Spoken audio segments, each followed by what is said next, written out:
An increasingly common sight in Paris, armed French soldiers patrolling the streets of the capital.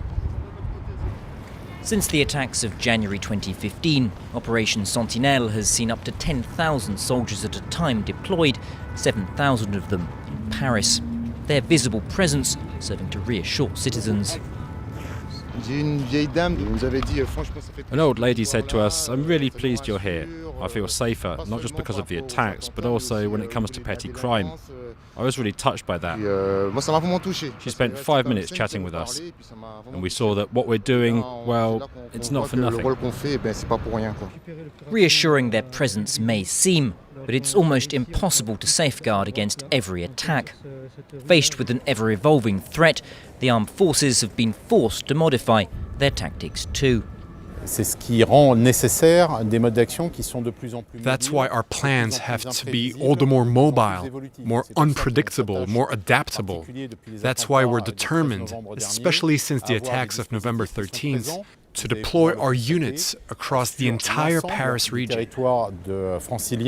In the past year, Operation Sentinelle has mobilised a total of 70,000 soldiers nationwide at a cost of €270 million. The army aiding the police after the scale of the menace threatened to overwhelm the domestic security forces who have been pushed to breaking point. They needed us to protect a lot of sites, a huge number of sites, but without checking whether we had the resources to do it.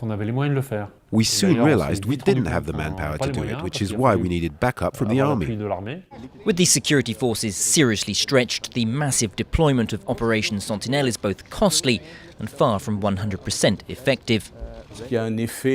It's very media-orientated. These soldiers won't prevent an attack from being committed because they're there to intervene when an attack is underway or is about to happen in front of them.